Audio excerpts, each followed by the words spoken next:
All right, guys, welcome back. Today is a very special day as we have Chad with us.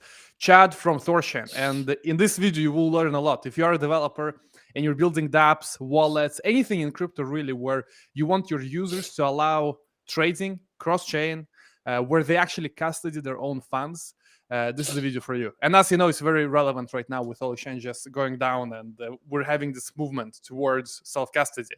Welcome, Yep. Chad. How are Thank you you, sir. doing? Please Good, tell us good. about yourself. Oh, and, I'm boring. Not much about myself. I'm just a dev like you, and I've been working on the Thorchain project since mid 2019. So it's been a lot of work, a lot of time, a lot of energy, a lot of research. I mean, it's very difficult to do what we've done, what we've accomplished, and we're very proud of it. So the way I look at Thorchain is that it's kind of like Uniswap, but cross-chain, where you can have Bitcoin, you can swap Bitcoin for ETH, you can swap all kinds of assets on Cosmos chain for Bitcoin. Everything is basically like Uniswap, but it's cross-chain. So Yeah, how would you describe Thorchain? Is that an accurate description?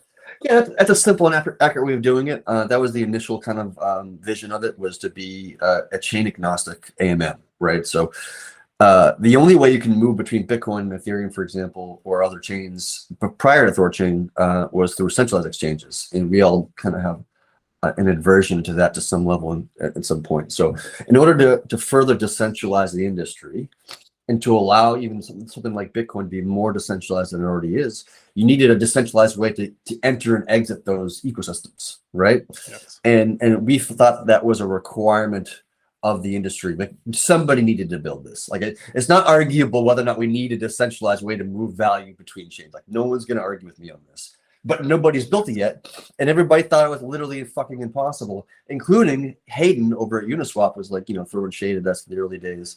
So this is not, it doesn't work. It's going to be broken. It's a scam, something like this.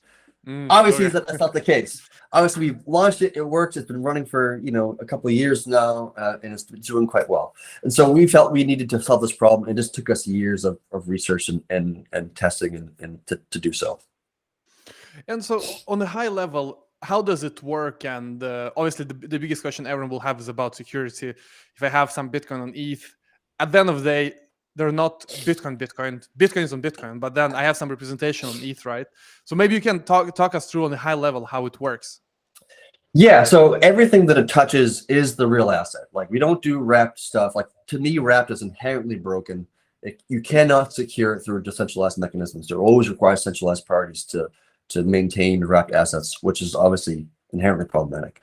And so fundamentally how it works is you have this proof of stake chain, this Cosmos chain, and you have approximately 100 validators or so. And each validator is running a full node of Bitcoin and a full node of Ethereum and a full node of Atom and BNB and Bitcoin Cash and whatever other AVAX, whatever else.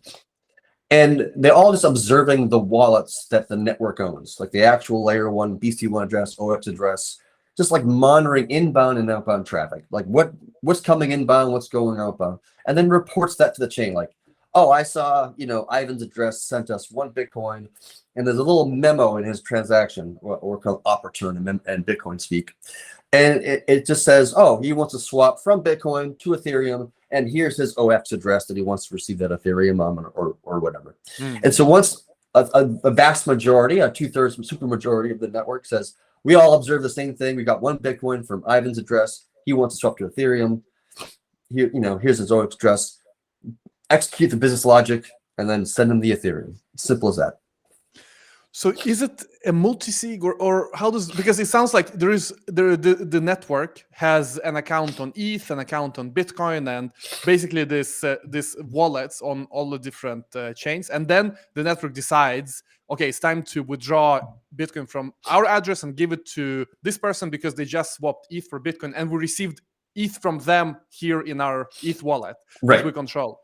Right. So how does the signing work? This decision of sending, is it a multi-sig or how do you do it? Yeah, so multi-sigs was one of the things we approached in the very early days back in 2018. But there's a problem with multi-sigs, and that is that not every chain in the world supports multi-sigs. And even chains that do support multi-sigs, there's a different layer of support. Like, so for example, I think in Bitcoin's case, you can't have a multi-sig more than, like, I think the number is like 15 or 16 like signatures within a single multi-sig. And that becomes really problematic because if you want 100 validators or more, to properly decentralize the network, and you are limited to 15 signers, well, that's a little bit of a problem. And so a newer technology that came out that's similar to multi-sig, it's called threshold signatures, that came out in 2018. I think the paper was initially written in 2018 by Goldfeather and others. And that idea was a way of having multiple people signing a transaction, but instead of separate transactions or separate signatures to create a single transaction, they operate and talk to each other through rounds of signing and rounds of communication to generate a single signature that you can then broadcast on the chain. So if you see a multi-sig on a chain, you can tell that it's multi-sig. You can see, like, 3 or 4 signatures, whatever the quantity is. But if you see a threshold signature in the chain, it's just a single signature. It's no different than an EOA wallet. You can't differentiate in what is a TSS wallet and what is a regular, old-fashioned, EOA wallet. And so because of that, we didn't matter if chain A or chain B supported threshold signatures, because to them it's just like a regular signature. Like this, it's just a regular transaction. They don't have to do anything special to support threshold signatures. Like they have to work to add support for multi-sigs. And so that allowed us to connect with more chains and have a smaller requirement of what chains need to support for us to support their chain. That's why we targeted to be as small, as narrow as possible, the minimum requirements as possible, so you could support any and all chains.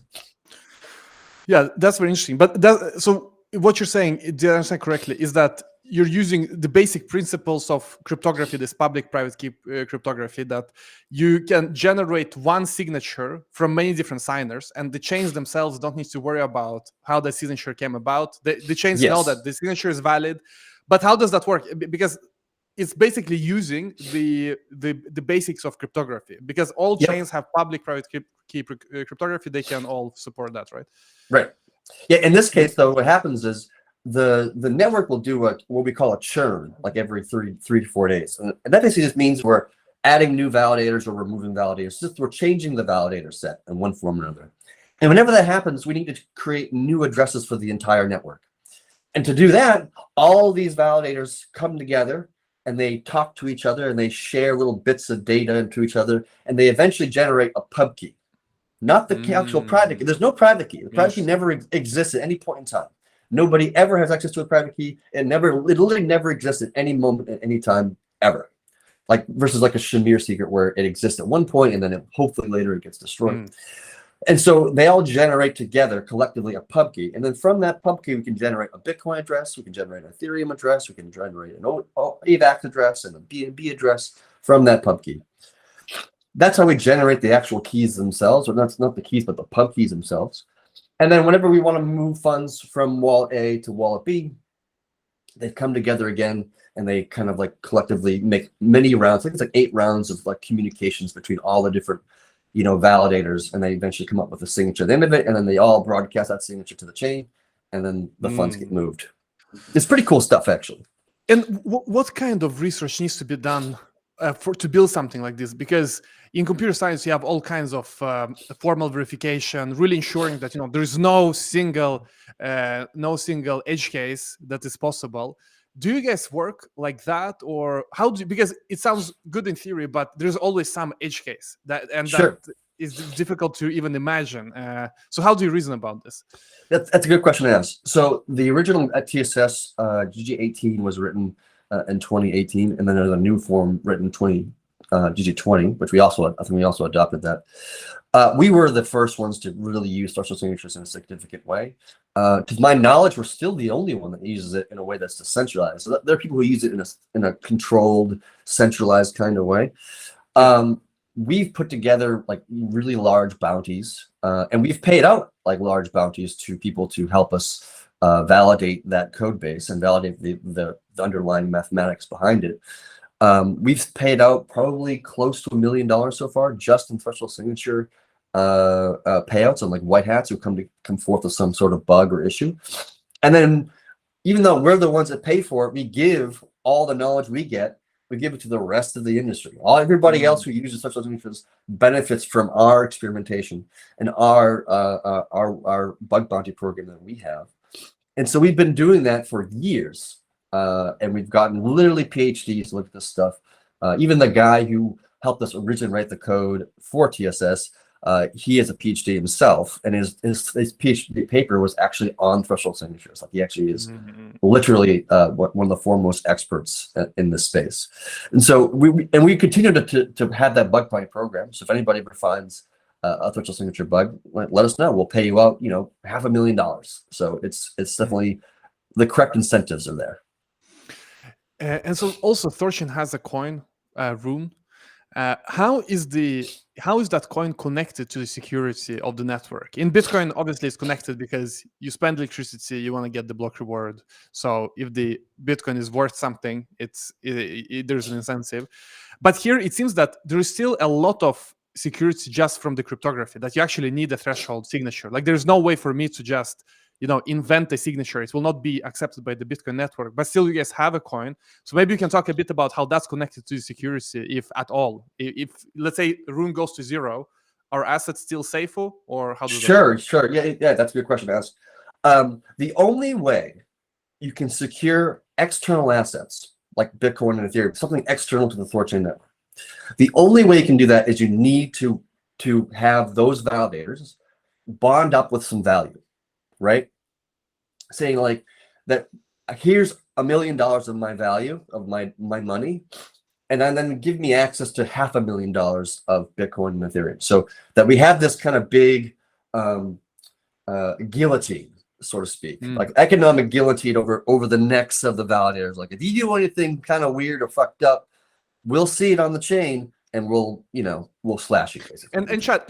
So just to pause. So what we want to protect against is that someone saying that I saw an incoming transaction on ETH and they want to swap to Bitcoin, and so let's send them Bitcoin. But this, for example, never happened. The ETH incoming transaction never happened. This is what we want to protect against, right? Right. So in that hypothetical scenario, what you would need to do to execute that kind of attack is you would need to run a 2/3 majority of the validators of the network, right? Which is a huge quantity of room. We're talking like, I don't know, 50 million rows or something like this, like something humongous. And what you would do though, by doing so, is if you already had 2/3 majority of the validators, you wouldn't need to, you could just send your money itself the money. You wouldn't need to make up a transaction that didn't happen, like, because you already have 2/3 majority of the validator. You can just do what the fuck you want at that point, right? But the Rune that you've purchased to be able to run 2/3 majority is worth a lot more money than the Ethereum and the Bitcoin and the BNB and the other assets. And so if you were to do that, you'd lose, right? That's why you have to bond up with an asset that is native to the network, like Rune is, and not an external asset, because the external asset would maintain its value. So if the bonding asset you chose to bond up to run a node on Thorchain was Bitcoin, for example, technically that's possible to do, but you wouldn't want that because I can just bond up with $100 million of Bitcoin, steal everybody else's Bitcoin, and steal my own Bitcoin, and walk away with $170 million or some number, right? But if the Bitcoin is not Bitcoin and it's Rune, and you steal all the Bitcoin, the Ethereum, all the various assets, well, the Rune value goes from $100 million value to a $0 value. So you lose a lot of money in that situation, right? That's why it has to be its own native asset, that it will go to zero the moment that somebody steals all the funds, because if somebody did, they would economically lose shit tons of money. Right. And so we have a similar situation with DAI, where you mint DAI and then you back it by ETH. But then if ETH goes down in price, you have to add more ETH so that the collateral is still, and now they have USDT and other assets as well. How does it work in Thorchain? Because you mentioned that, you control, let's say, $100 worth of Bitcoin. You need $200 worth of Rune, say, or you can be part of controlling that money. So here's how that works. Ready? Yeah. Every pool in Thorchain has two assets, right? It's Bitcoin plus Rune, Ethereum plus Rune, Doge plus Rune, whatever. So if the Rune price dives in value, an arbitrage bot will buy up Rune, swap in, add Rune to that pool, and take out Bitcoin or take out Ethereum or take out Doge. Right. So because there's a direct pairing between the value of the security, which is all the bonded Rune from the validators, and each pool is comprised of both Rune and Bitcoin, both Rune and asset, whatever that is. If the room value dives, arbitrage bots will exit Bitcoin from the network, maintaining that the validators of the network, the value of their room, the value of the security of the network, maintains always more valuable than the Bitcoin and the Ethereum and the various exogenous capital that's in the network. That's interesting. So you mean that there's basically a price floor, or where it's like a no-brainer? For example, if wrapped ETH, like there was this joke now during the past week that, wrapped ETH is depegging, but it's impossible because like you can actually redeem each wrapped ETH for ETH. And so it's impossible to depeg as long as the backing is there on chain. But is that something similar what you say here, that with Rune, I know for a fact that I can redeem it for some value in these other coins, and that's why it's like wrapped ETH. It will not go below that threshold. Is that correct? I mean, there's no actual floor, right, to the price of Rune, right? Like technically, there's a floor.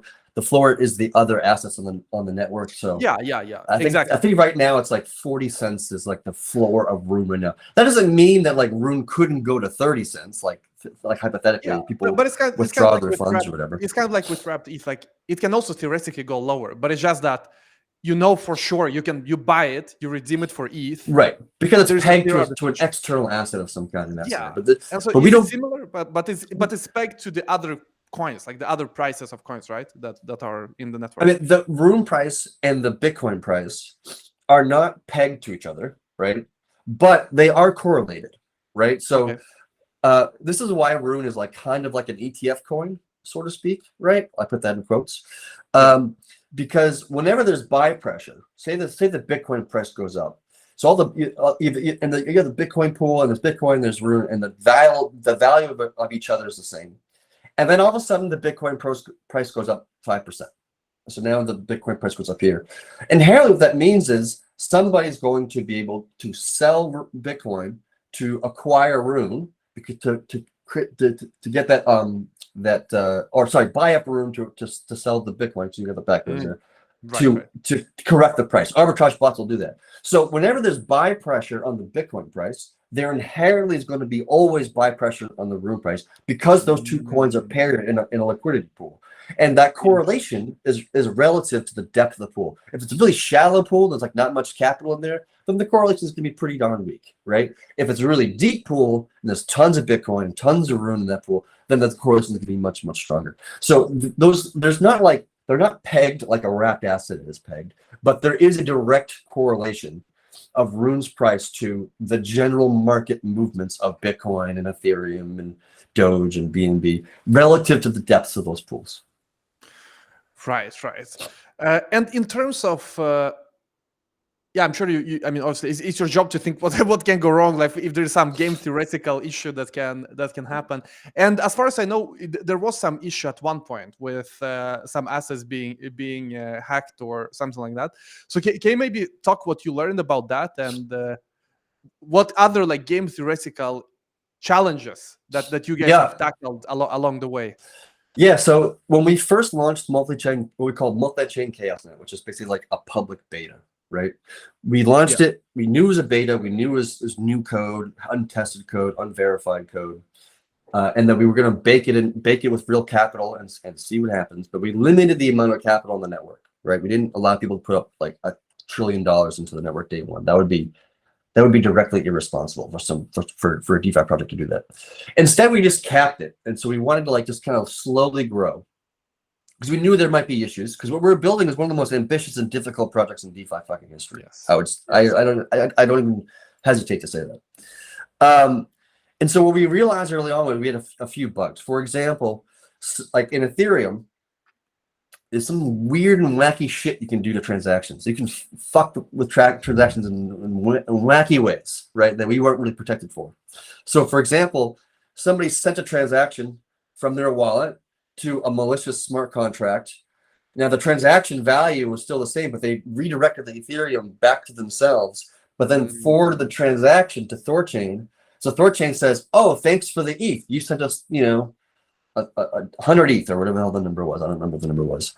And we give you the credit of 100 ETH, even though you sent the network jack shit nothing, right? The transaction told us that there was 100 ETH sent to the wallet.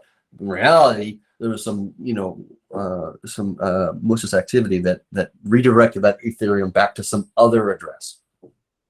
So once we saw like that bug and a couple others, we decided to kind of constitute the network in some ways. We decided to redo security in a very different way. And one of the things we did was we built an entire dedicated security team, which almost no DeFi project in the world does this, except for Thorchain. But we have literally a dedicated team that's continuously red teaming, blue teaming the code, and they're continuously auditing every code change that's made. Like nothing gets merged to master unless the Thorsec team has verified and looked at it themselves, including the dev team as well, of course. That's the first thing we learned was really important. The second thing we learned that was also really important was we need to be more public about our bug bounty program. We had a bug bounty program, but it wasn't really like easy to find it. It wasn't in our README, and it wasn't in this place and on the Hacker News and that kind of stuff. And that's what things we did wrong. Obviously, we fixed that, and we've paid out some bounties since then to help us find bugs and squash them from white hats around the world. The other really important thing we did I think was really quite innovative, and I hope more people do this in the future, is we put down these like really strong barriers within the code base, automated barriers and protections, general protections, so that even if you find some way of exploiting, right, that we haven't thought of or no one's thought of, that these protections kind of like come in like an iron door and stop people from even we don't even know what the actual exploit is. These kind of general purpose kind of defenses will find and catch it as it happens. So for example, we now have a system where each validator will report to the chain how much Ethereum we think it has versus how much the wallet actually contains, right? And so we have continuously solvency checks happening literally every block, right? And literally every block. So if somebody sent us some weird transaction where they didn't send us the Ethereum, we thought they sent us the Ethereum, the network would observe that almost instantaneously and pause the Ethereum chain almost instantaneously and stop it before anything happens. Completely automated, right? So we have protections like that, and even protections where if you have a huge transaction, like a huge trade with millions of dollars, whatever, that larger trades get delayed on the outbound. They kind of sit in a queue and like wait to be delayed up to 1 hour. They can be delayed up to 1 hour. So if something were to happen and somebody made some transaction that was false and stole $100 million, I don't know, some number, they would never receive the $100 million because the network would have 1 hour to respond to such an event. And so any validator in the entire industry, in the entire network rather, can choose to pause the chain for 1 hour every 3 days. So if one validator is online, they say, oh, and there's an alerting system in our Discord, like you actually see these alerts as they happen in real time. And one validator is on network on the Discord, and it says, oh wow, this is $100 million. This is sketchy. This is weird. Like I don't know about this. To do a make pause on their validator, pause the whole system, allow other people to come in, allow the devs to come in and take a deeper, like closer look at it and say, oh, this is legitimate, or this is not legitimate, this is malicious. And then we can say, all right, undo, this is bad. And then before funds are even lost, we've now figured out what the exploit was, and we lost zero money, right? This is actually what's so important is that as a black hat, it is now economically more profitable to be a white hat and to tell us what the problem is, and we'll give you a bug bounty we'll pay you money, right? But now if you're a black hat and you try to execute on the chain and you get hit by this thing where no funds leave for up to an hour, especially in larger amounts, well, it's more financially beneficial to just tell us about it. And through the white hat process of going through Immutify, which is a third-party service that does the bug bounty program, tell them about it, they'll tell us about it, and we'll pay you, right? Without you needing to exploit the actual network and steal anybody's actual funds. To me, that's one of the most powerful things we've done, is we've just flipped the economics to be more profitable as a white hat than you would be as a black hat. Like that's probably one of the most strongest things we've done.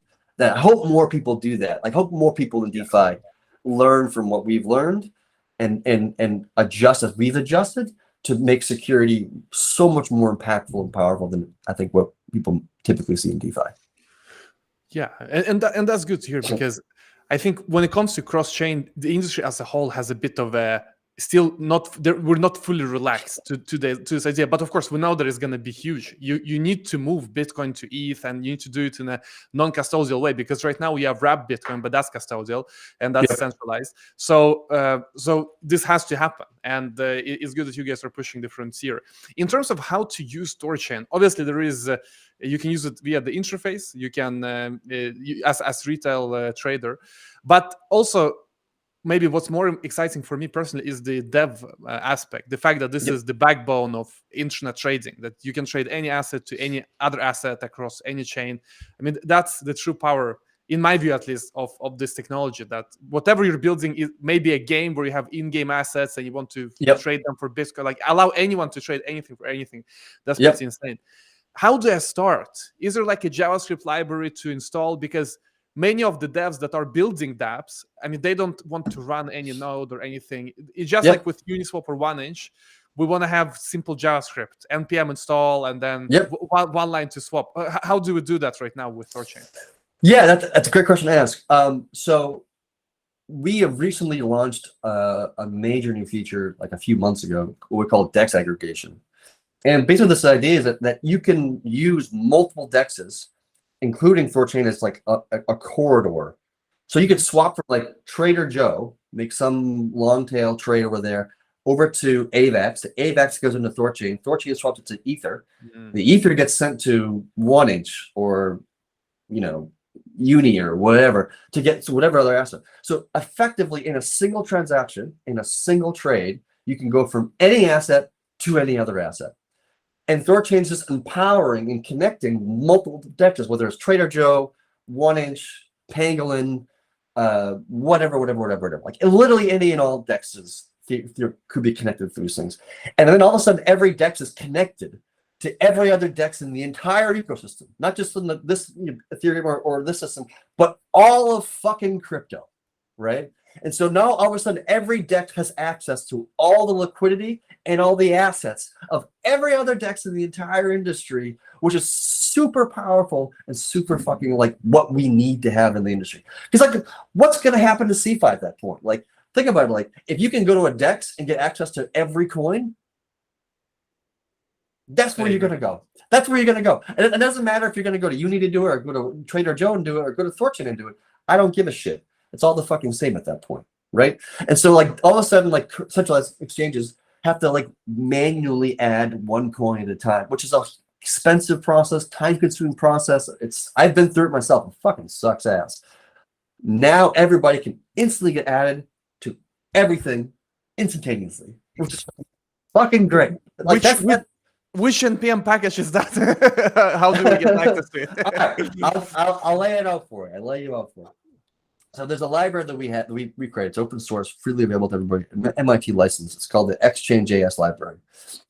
Download it, run it, whatever you want to do. It has built into it is support for multiple blockchains like Bitcoin and Ethereum and whatever else. And then inside it also like tools and things to help you to be able to transfer or transact. So there are already websites like ThorSwap, for example, and Thor Wallet and DeFi Spot and Rango Exchange, and like there's tons of like wallets and DEXs that are currently using Thorchain's Exchange.js library to kind of facilitate trading, you know, across multiple chains, across multiple ecosystems. ThorSwap itself has a great API that people can consume to figure out like how to go. Like I have asset A on chain A, and I want asset B on chain B. How do I do that? And I think ThorSwap even has a great API where you can query that, and it'll say, oh, here's 5 different ways you can do it. Here's the recommended most efficient, cheapest way to do it, and then you can just like make that trade and like carry on with your life. Yeah, I think this API is probably what's easiest, right? Because here you need to, with the Exchange, it's more for if you have a bigger team, because as I can see here are different packages for different chains, and it's a bit more low level, while ThorSwap, as far as I understand it at least, is that this is more like an API that anyone can use, right? Right. And correct. And is this enough to integrate into a wallet and have any asset to any other assets? Yeah, I mean, there are wallets right now, like Edge Wallet just recently integrated with Thorchain directly. via Uh, the API, right? I'm not sure if they're using this API or not. They could just build their own API. I'm not sure what they actually did in that particular case. I think Trust Wallet is also integrating as well. Some of these are actually using the ThorSwap UI. And by the way, ThorSwap is a different project run by a different team than the Thorchain team. Right. But they're obviously we're closely friends with each other, and obviously we support each other in any way we reasonably can. Because I mean, I could build a ThorSwap API if I run all of this, right? And then I expose it as you could rebuild it yourself if you want to. It's not yeah. the most difficult thing in the world. It would definitely take some work and some energy to do so, or you can just consume the API that ThorSwap has and just use that. I know that there are people who actually are doing that. Even I know there's even like somebody creating like our new Savers product. There's somebody creating like a wrap around it, like a Bitcoin specific website where you can connect any Bitcoin wallet, and it tells you how to you can just like earn your Bitcoin, just through this one website, which is pretty cool. Makes sense. Yeah, so guys, definitely check out ThorSwap API and Exchange.js. What else do you guys have in terms of libraries here? I see. Is it some other low level? Yeah, some Python, some websites. So there are some Python out there. There's some JS implementations. Everything we write is open source and MIT licensed. Like, I'm very strongly opinionated in that sense. So anybody's welcome to consume whatever parts. Like, we have like a Midgard API, for example. Midgard is like a roll-up kind of like way of getting various data, like a trade volume and price changes and like all sorts of different stuff. So Midgard's a freely available API as well. You can run it yourself locally, or you can pull it from ThorSwap or 9realms. That's another API that's readily available for people to consume if they want to. But for this to work, so for example, let's say that I want to have a server which is able to swap Litecoin to ETH, let's say. How do I connect? I need to connect to some Thorchain node, right? Is there some standard nodes? Or? It's actually easier than you think. It's actually a lot easier than you think. So if you wanted to just do a swap from Litecoin to Bitcoin, let's just say, or whatever. Okay, yeah. The only thing you actually need to do is send a Litecoin transaction. You don't actually need to touch Thorchain. You don't need to necessarily even hit a Thorchain API, other than just getting the address of where to send the Litecoin. So the only thing you need to do is just send a Litecoin transaction to an address that Thorchain connects, that Thorchain owns, and then include a specially formatted memo. And then it's not hard. It's just like, And so this is what these packages allow me to do, to construct that transaction with the correct formatting and message and all of that, right? It is a little more trickier on UTXO based chains because we're very structured in the way that UTXOs need to be formed in order for us to observe it correctly. And this just makes it a lot easier to do. They don't have to worry about like the complexity so much. But in reality, what's actually happening behind the scenes, if you want to break it down to its lowest level, is you're just sending a Litecoin transaction with a memo. That's it. That's the only thing that's happening. That's the only thing you need to do. And then on the other side, you'll just receive your Bitcoin, or receive your ETH, or receive your USDC, or like whatever is the thing that you're trying to receive. all of these packages we see on the screen, they are basically clients that can generate transactions with correct formatting. Yes. So they're very lightweight then, right? It's very lightweight. Yeah. If you look through the code, the source codes, like this, each one of these packages, it's not that much. It's really not. It's not that complicated. We've kept it as simple as possible, right? Like even like if you wanted to be maximalist in a sense, and we wanted you to force people to buy Rune in order to do a swap, right, and hold it in some Thor wallet, and that would just added so much more complexity. Like, I have to buy it, I need another wallet. It would have been so much more difficult for users. It would have been better for Thorchain because now you're creating a buy pressure on the Rune asset.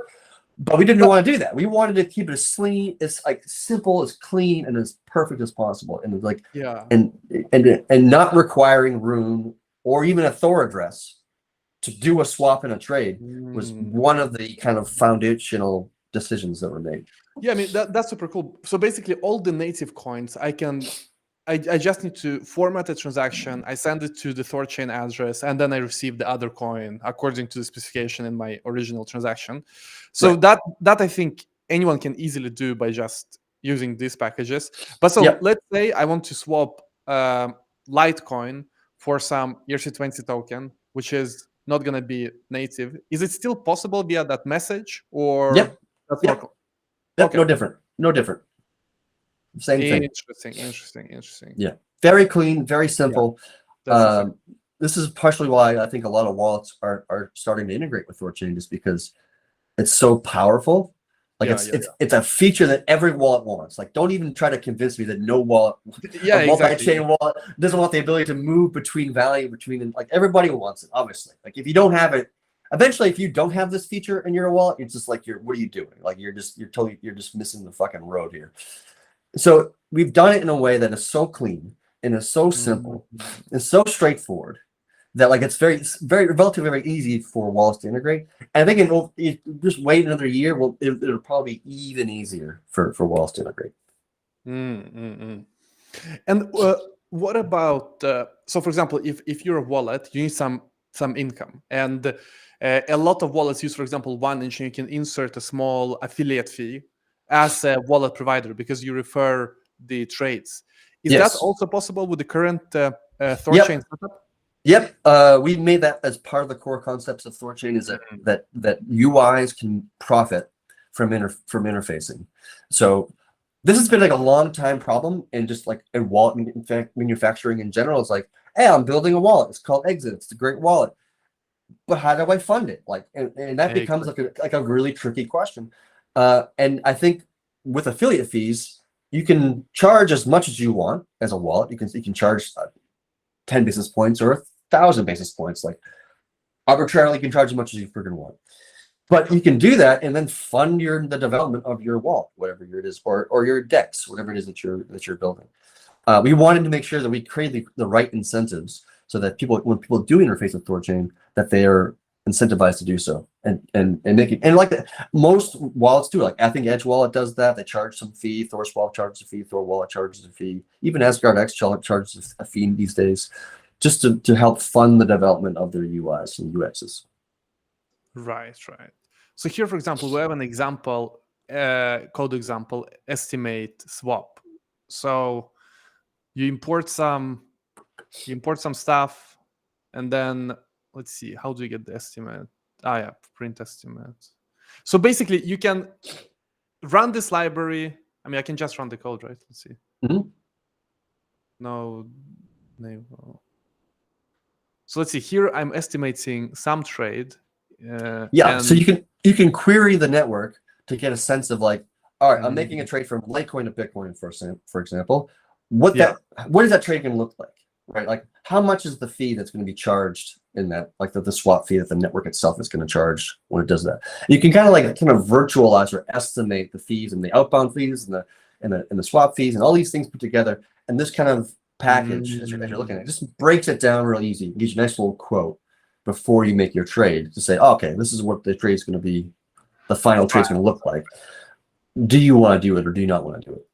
Right? Like, does it look good to you or does it not look good to you? To make the trade or not make the trade.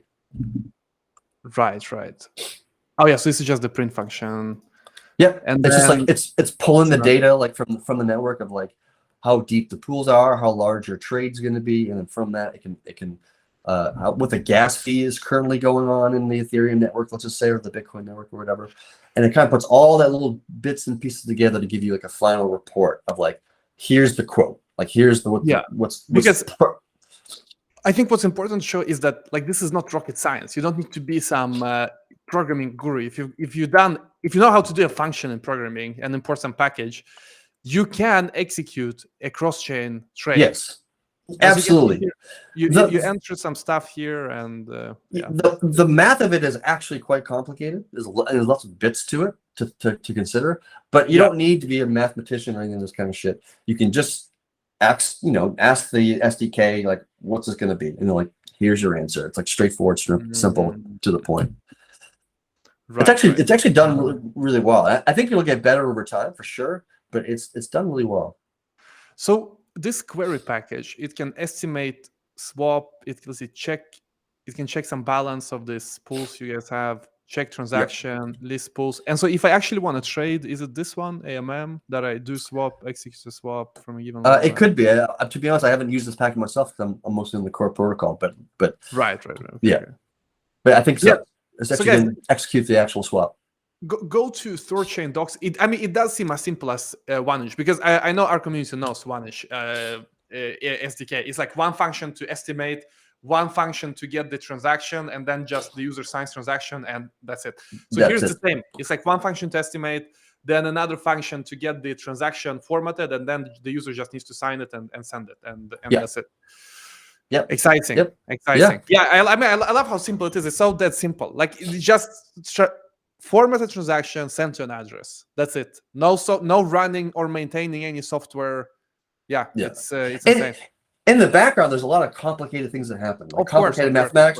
You have to worry about like gas fees moving in different directions. You have to worry about, and if it's like a multi-trade, like you're trading through like 2 or 3 exchanges, that's just another layer of like all that complexity.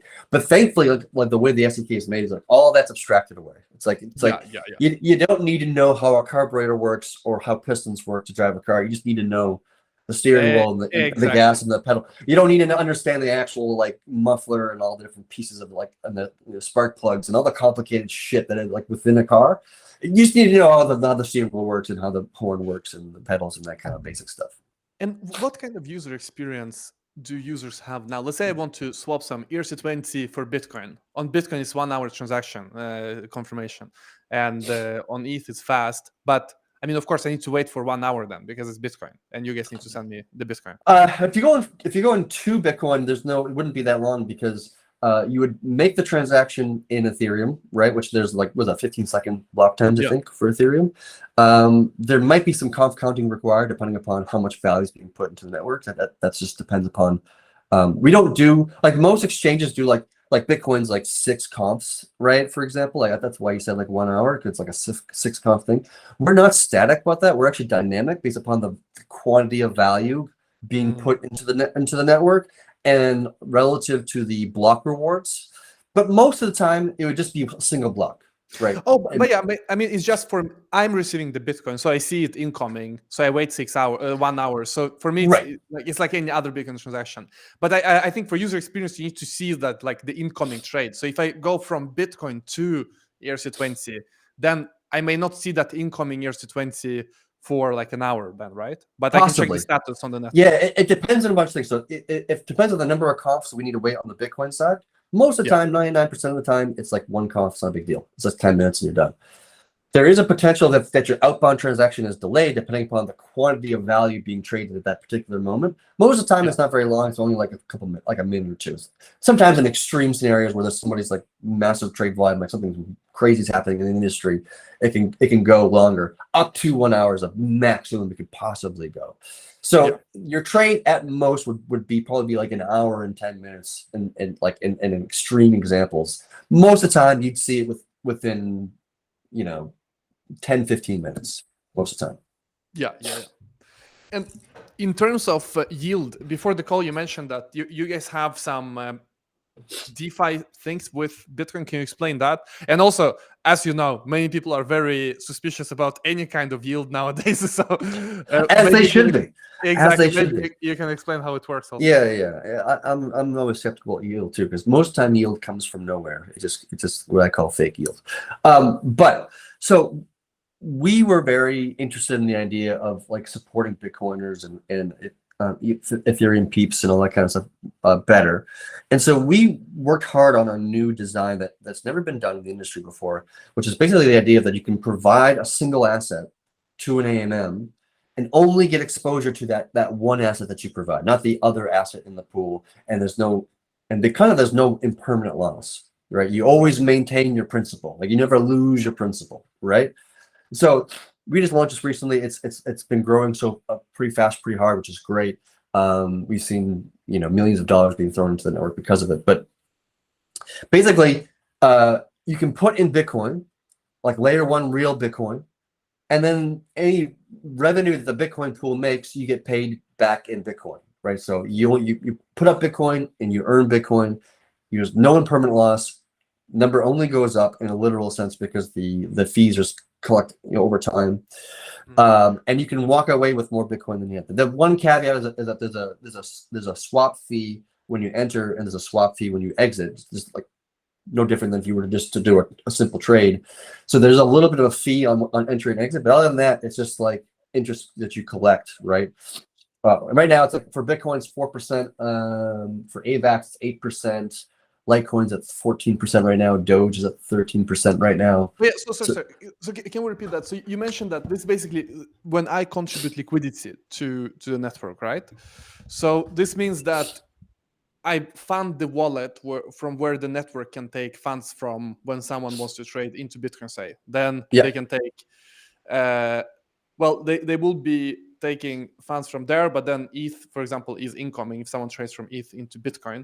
So how do you mean that the principle is always preserved? Because let's say many people trade ETH for Bitcoin, then Bitcoin is gonna disappear from the wallet, and then ETH is gonna be deposited. So what do you mean by that? Whenever you make a trade in an AMM, so say you're trading like, to keep it simple, like Ethereum to Rune, for example. So you have a pool. The pool is good. Like the value of the Ethereum in the Rune is the same. That's our starting position. And then you add a bunch of Ethereum and you take out a bunch of Rune. So now you're in this kind of like imbalanced state. So whenever that happens in an AMM, some arbitrage bot says, "Oh, this is an opportunity for money." So they put a bunch of Rune and take out a bunch of Ethereum and then return it back to that kind of state. So like there's always, whenever you take out an asset of an AMM, arbitrage bots always put it back in, right? Because it's profitable to do so. That's why they always do that. So in Thorchain's case, we go a step beyond that though. And so when you actually put your Bitcoin into the network to earn more Bitcoin, your Bitcoin, for example, you are actually acquiring a synthetic asset that is backed by the pool value itself. Like the entire Bitcoin pool and both the assets in it are backing the value of the synthetic assets. That's how it maintains it. So if the situation happens where there's less Bitcoin in the pool and there's more Rune because the Rune price went down and the Bitcoin price, was the same, or maybe went up a little bit. In that scenario, the LPs are basically backing the synthetics. And so the LPs who are providing both sides of the coin, in a sense, they are the ones that are taking the hit in that scenario, right? And they're happy to do so because as a synth holder, you're earning half the yield that you would have gotten if you provided both sides, right? So I'm putting up, some money as a saver. Half the yield that I would make just goes to the LPs, right? They're getting compensated for allowing me to take a less of a risk, because I'm taking less of a risk because all I'm exposed to is a Bitcoin price. I don't have the permanent loss, and I'm not going to lose my principal, and I'm just going to earn more and more yield every day, right? Literally block to block, I'm earning more yield every block in a literal sense. I'm taking on less risk as a saver, but this yield, so that makes sense. That you still have LPs, and I mean they have a permanent loss, right? But LPs do, yes. But you can fund their like one side of the pool, right? And this way you're only exposed to the price of that one asset. But so and this 4% yield that you're saying on Bitcoin, is that from the fees that because LPs are earning based on fees and then they give you a cut of that, right? Yeah, effectively what actually really happens in the network is that like LPs earn all of the yield, like 100% of it, and then at the end of every block it just like cuts off a slice of it and like, all right, here you go, savers. Right. Here's some more. But that's quite a lot, right? Like 4%, but that's 4% per year, right? Or per month? Per year. Yeah. Per year. So does that mean that is that fee an efficient fee or non-efficient fee? How would you say, like with time, will it get less because more people are providing liquidity and less fees are needed? How do you think it will develop? Is it early on, it's higher than it will be in the future? Or it's... Good question. So my assumption, and I could be completely wrong about this, my assumption is that as savers becomes more popular and people provide more Bitcoin and more Ether and more AVAX and whatever else, that the yield for savers will naturally draw down. Right? Like there's something inside the network that what we call the incentive pendulum that balances the yield between the pools and the LPs and the savers and the people running the network itself, the validators of the network. Because the validators are getting some percentage of the cuts, right? The validators are making some money in a sense, right? And so when the pools get too deep, like here's all the validators bond, we want to make sure that this bond is bigger than the pools over here. So if the pools are starting to grow and they get too large, we want to push the yield from the pools into the validator. So they make a higher yield and they're making a lower yield. So the lower yield people are going to be like, oh, maybe I should leave because the yield's not as good. It's not as tasty. They're going to start leaving. And then the people are like, oh, I'm going to put in more on the security side because the yield's like, that's juicy as all fuck, right? So it creates the proper incentives to balance these two kind of characters. So in a hypothetical scenario, well, just imagine like Savers is like wildly popular. Everybody loves earning Bitcoin on their Bitcoin. I mean, who the fuck wouldn't? And people start dumping Bitcoin like nutty into the system. Well, the pools are going to get really, really deep, which means the yield is going to go down, both for LPs and for the Savers. And then the validators are going to start making bank, right? And they're going to be like incentivized, like, oh wow, the yield's like, I'm going to buy some more Rune and like increase my Rune, like the bond of my node on my Rune, so I get even more of a yield. And it just creates that proper incentives to like balance the economic security of the network.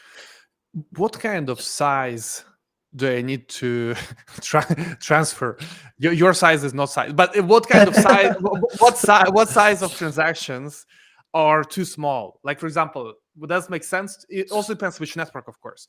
If it is to some other depends on the gas price, basically, of whatever network we're talking about. That's going to be your lower barrier. Like, if you make a 10-cent swap from Bitcoin to Ethereum, like that's not even going to work because you're not going to be able to pay for the gas on the outbound transaction to on the Ethereum side or whatever. So there is a limit, a lower limit. Right, and there's a higher limit too because the fee model of Thorchain is slip based. So the bigger your trade, the bigger your fee, right? And like it's incentivized in a way to protect the network and from large fluctuations and volatility in that sense. And so even if you had, say, you want to make a 100 Bitcoin trade, you wouldn't do that in a single trade because the amount of you paid in fees would be just like way too high. Like nobody would want to do that. Nobody's saying at least.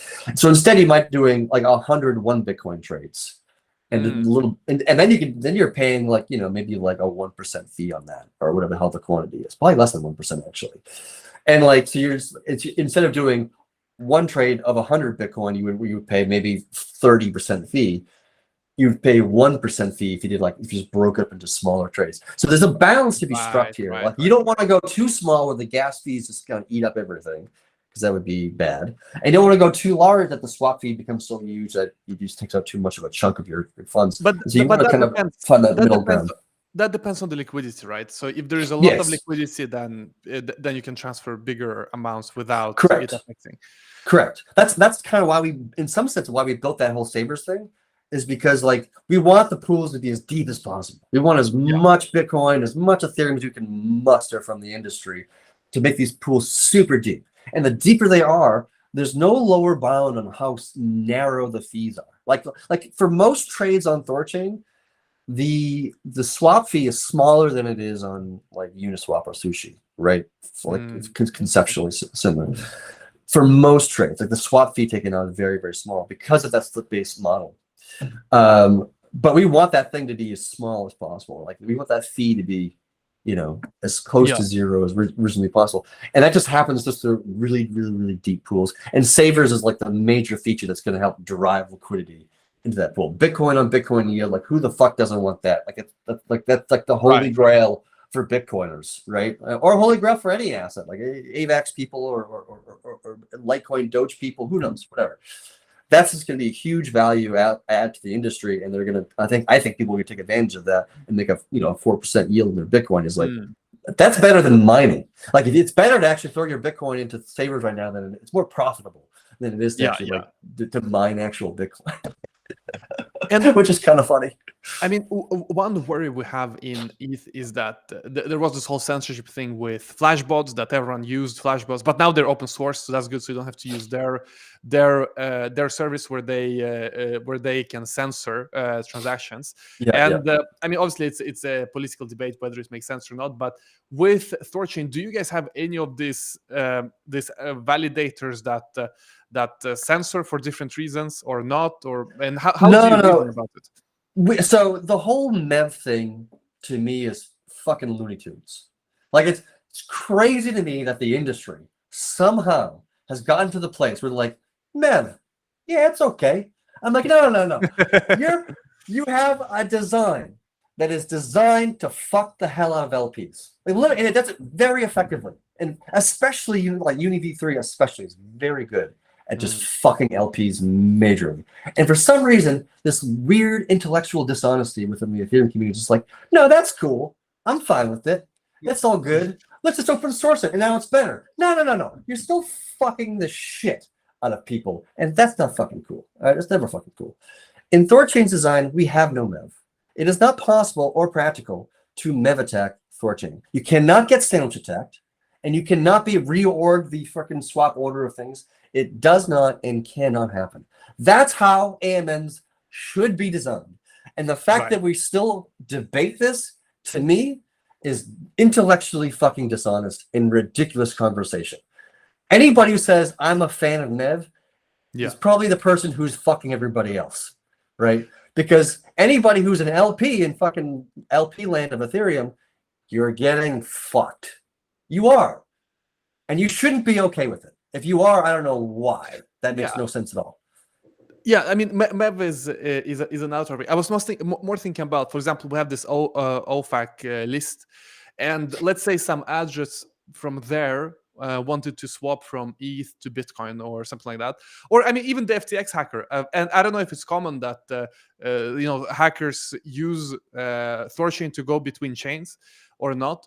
But yeah, how do you reason about it? Because it is a big issue or a big concern in the industry as a whole, how we should relate to that. We don't do any blacklisting of any addresses, with the exception of this one exception, and that's Binance's address, because Binance has a weird thing where you have to have a specific memo to deposit funds into Binance, and people were like swapping into the Binance exchange and losing their money. Like that was just that's like an exception to the rule. Like, it's not nothing malicious going on. It's just like we don't want people to lose their money by accident by swapping into the Binance exchange and then like losing all their capital. That was a rare exception. But we don't believe in that. I don't think the community believes in the idea of like blacklisting specific, like whether it be an OFAC thing or whether it be an the FTX hacker thing, whatever. Like if people want to trade, the network itself should be amoral. Right? It should be neutral. It should have no opinion about what is good and what is bad. It should just execute without like reservation. Right? That's just my personal stance and what I advocate for within this community. And there's never been a discussion about like, hey, should we block address A, B, or C? We haven't even blocked the addresses that actually attacked Thorchain itself. We haven't even blocked those addresses. But because in ETH, it's a concern. For example, Coinbase is a very big staker of ETH, and they validate, of course. And there are other big stakers which are well known and big entities. Coinbase is publicly listed, so they may get forced to implement some blacklist. Not that they want, but it's just that the nature of it. And so in ETH, there's this whole movement that, okay, so should we have social slashing where, if you censor, you're going to lose your stake, for example. So let's say in Thorchain, some validator starts thinking along those lines, maybe because they are a public and they have to. Is there any way to protect against that? What do you think about that? Well, one thing is like all the validators of Thorchain are pretty much anonymous. Right, like we specifically culturally push for the idea of like, if you are a validator of Thorchain, be anon about it. Don't dox who your name is or where you live or what country you're in or any of these things. Like, don't do any of that shit. And that way it makes it a lot more difficult for like, the government to say, hey, validator, like I can't even talk to you. I don't know who the fuck you are. I can't even, message you or know your address or any of these things. That protects the network in a sense. And that's one of the reasons why we advocate for people. I don't know who the validators of the network. I don't want to know who the validators of the network are. And so if an individual node decided to say, oh, well, I don't like this OX address because of X, Y, and Z reason, because it's on OFAC or whatever the hell reason is, they can individually choose to do so. And if they did, they would get slashed for not observing the network, right? Because you're supposed to observe those. Okay, so you have that built in that you do get slashed if you don't. Yes, if you're not observing a particular chain, then yes, you get slashed. You get slashed for not doing that. That's a good solution because you're not in control. And right now they're anonymous, but let's say tomorrow Coinbase says, okay, we have this many millions of user deposits, and we want to be a validator now to earn yield. So it can switch very quickly from everyone being anonymous to now exchanges are being validators. But then they have no choice. They either need to shut down their service or they're gonna get slashed. So that makes sense. But yeah, listen, chat. Fantastic project you guys have been building. Congrats on that. And thank you, Ivan. It's good to finally learn more about it. I mean, obviously, I've known that Thorchain is cross-chain DEX, but now I feel that I know way more. Is there something that we've missed in this discussion that you think is important?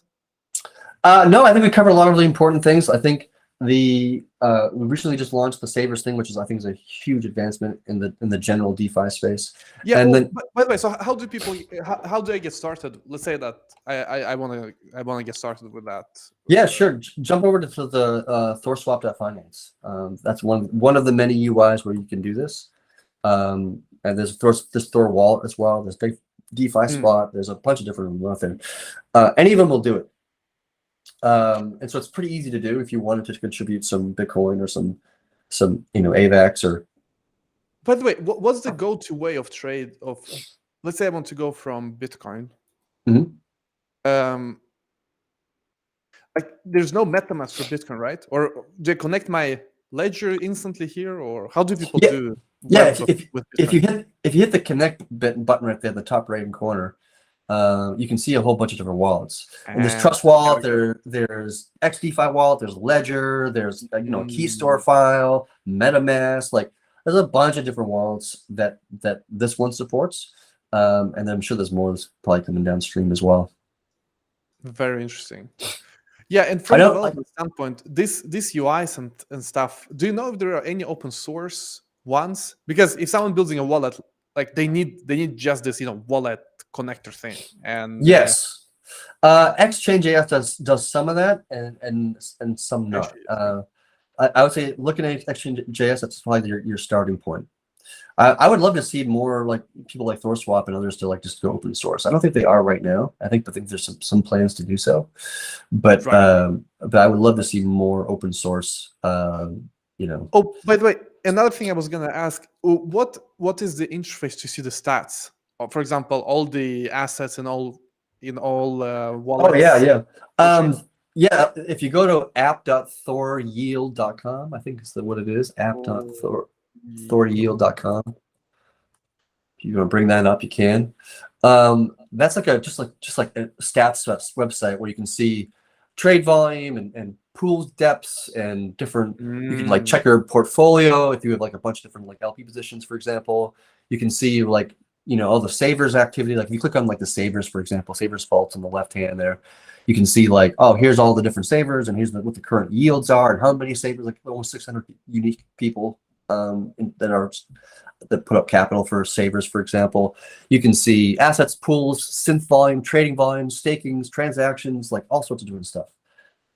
It's pretty useful site. Yeah, and guys, as you can see, we're super early here. Maybe even Rune is a good coin in terms of potential, because it's so small. It's still, and we know that cross chain is gonna be big. It's not a question about that. But there's no debate about whether or not cross chain is going to be an important component of crypto. I can't see an argument against it.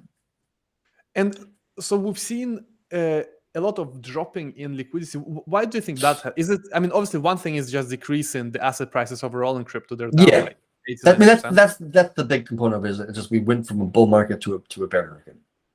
We're still doing well as a DEX. We are one of the highest trade volume on multi-chain systems out there. We have less liquidity, for example, than what's it called, Osmosis, but we have a higher trade volume, so we have much higher capital efficiency than Osmosis does. Right. Once this whole next year, this next 12 months is going to be a huge component. Is going to be integration. So getting integrated into Ledger and into Trust Wallet, into Uniswap and Sushi and these other things, we're hard at work on just integrating with more DEXs, more wallets. And as we do that, this is the natural thing to occur, is just higher trade volumes. And higher trade volumes means higher yield for the LPs. Higher yield means more LPs come in, deeper pools means cheaper price, which means more trade volume, which means more yield, more LPs, more depth. It becomes this kind of like pinwheel, flywheel kind of thing, in a sense. Right. Yeah, and as you can see, it's still a lot lower than Uniswap, and is that's I mean, to some people say, oh, it's bearish. I mean, to me, it's more exciting because it's just the early days in this kind of Super early days. Super early days. Yeah, and yeah. so, I mean, but why is that? Because on Uniswap you have MEV, like we said, you're restricted by the number of chains. It's only ETH.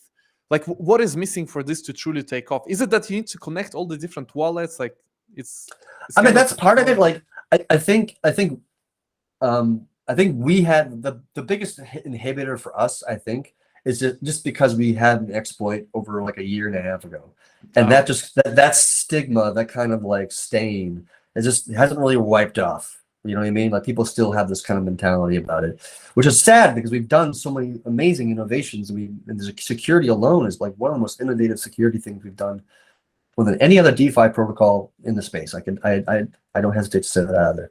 And so people just need to give it an honest look. And I always tell people, like, I never tell people to buy a rune. I always tell them just like understand it, read about it, go into the depths. I promise you, the more you read about it, the more you understand the mechanics and the economics at play and all the things that we've designed, we spent years putting together, the more you're going to love it. And the more you're going to love it, I mean, you're probably just naturally going to buy it anyway, just because you realize how innovative the design is. But like, just read about it, learn about it, do your research. And if you don't buy it after that point, I'd be shocked. Because like, honestly, like everybody, I've been doing this for years now, and I've talked to so many people around the world in a literal sense, and nobody ever criticizes the design. Like, nobody ever criticizes the actual design of Thorchain because they know it's fucking rock solid. They criticize us, maybe our Twitter account. They criticize, oh, you had a hack, you know, in the early days of beta. Fair, right? But that was like, those hacks weren't something like structurally wrong, right? Like the hacks we saw on other dexes and other systems, there's something structurally wrong with how it's designed from the white paper on. Those are just like those hacks we had in the early days. That was just because of like a bad line of code in a literal sense, like one line of code that had some bad logic in it. That's literally what the problem was. Structurally, everything was fucking golden. And so we need to get through all that kind of stuff and kind of solidify and harden the code, which we've done very well, I might add. But like, I think that's probably the biggest inhibitor, unfortunately. But I think if we just keep on doing what we're doing and keep on innovating and keep on like, you know, doing like what we're naturally doing already, I think just that stuff will just naturally go away. For sure. Chad, thanks a lot for being here and explaining this all to us. This was fantastic. Yeah, thanks for having me on the show. And guys, go follow Thorchain, follow Chad on Twitter. We'll put the links below. And yeah, I mean, keep an eye on cross-chain developments. But most importantly, if there's anything, you should try the packages. You should try this X-chain, right? That we Exchange.js. That was like, you know what's really funny? Sorry about that. It's real quick. I know you're trying to end it, but like real quick. Yeah. When we first were building Thorchain, we looked for Exchange.js, like somebody to build. It didn't exist. Like, no wallets were open source, which I was like shocked to learn this. There was no cross-chain wallets that existed that were open source. Where I was just like, what the fuck? Why is this the case? And so we had to build it our fucking selves in order to create the open source collaborative development that we wanted the industry to have. And we had to be like the innovators of that in some sense. Yeah, and as you can see, guys, it's simple stuff. It's simple stuff. One line to do this, one line to do that. So I'm definitely going to explore that. Chad, thanks a lot. All right, guys. We'll see you around, and thanks for being here. And guys, thanks a lot for watching. See you next time. Thanks, Ivan.